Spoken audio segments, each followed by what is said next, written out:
قربانی سنت ہے. کیا ہے؟ سنت ہے. اب سوال پیدا ہوتا ہے کہ بعض حضرات یہ کہتے ہیں کہ قربانی واجب ہے.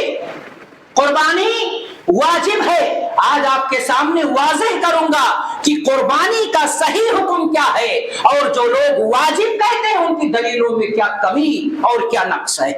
پہلی حدیث پیش کی گئی جس سے پتا چلا قربانی کیا ہے؟ سنت ہے. اور اس پر ایک اور روایت اگر اس کے سامنے رکھ دی جائے تو اس یہ مسئلہ بالکل کھل کر کے آپ کے سامنے آ جائے گا. مسلم کتاب الاضاحی کی روایت ہے کہ ان ام سلمہ قالت قال رسول اللہ صلی اللہ علیہ وسلم اذا دخلت العشر واراد احدكم ان يضحي فلا يمس من شعره ولا من اظفاره شيئا اخرجه مسلم فی کتاب الاضاحی. حضرت ام سلمہ بیان فرماتی ہیں کہ اللہ کے رسول صلی اللہ علیہ وسلم نے بیان فرمایا جب ذی الحجہ داخل ہو جائے اور تم میں سے کوئی شخص قربانی کا ارادہ رکھتا ہو تو وہ اپنے ناخون اور بال نہ کاٹے. اس حدیث کے اندر دو مسئلہ واضح طور پہ بیان کیا گیا ہے.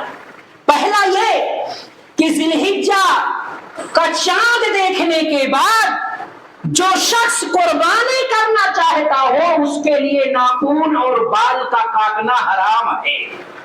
چاہے وہ مونچھ کے بال ہو, چاہے وہ سر کے بال ہو, کان کے بال ہو, ناک کے بال ہو, آنکھ اور بھاؤں کے بال ہو, اندر باہر کہیں کے بال ہو, کٹانا حرام ہے.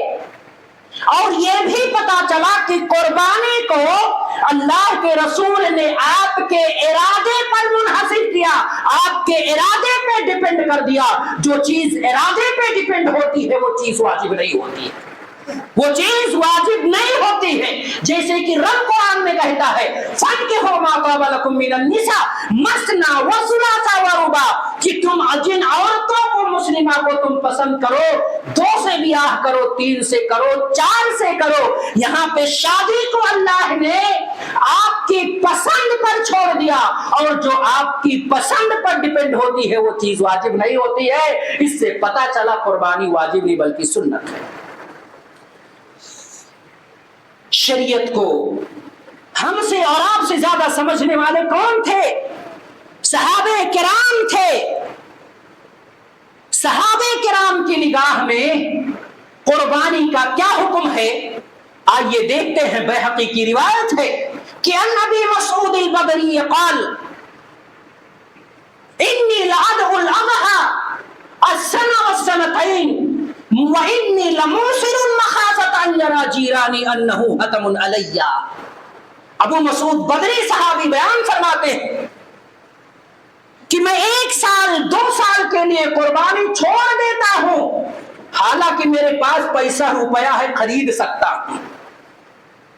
اس ڈر سے میں 1-2 سال قربانی نہیں کرتا ہوں. مخافۃ ان یری جیرانی انہ حتم علی, اس ڈر سے کہ کہیں میرا پڑوسی یہ نہ سمجھ لے کہ قربانی واجب ہے.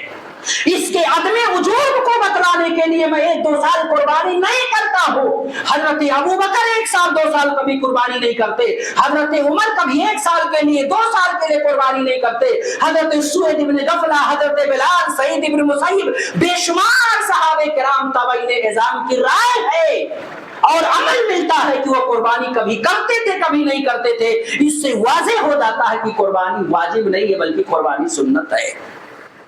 اور جو لوگ کہتے ہیں قربانی واجب ہے اور اس کے وجوب کو ثابت کرنے کے لیے ابن ماجہ کتاب الضحایا کی روایت پیش کرتے ہیں, کتاب الاضاحی کی روایت پر پیش کرتے ہیں.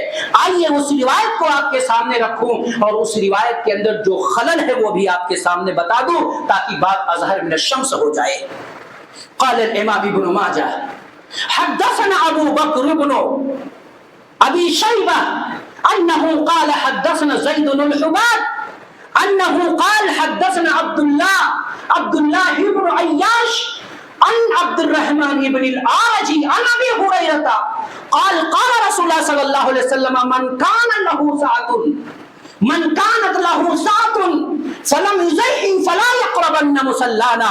اخرج ابن ماجہ فی کتاب الاضحى. ابن ماجہ کی روایت ہے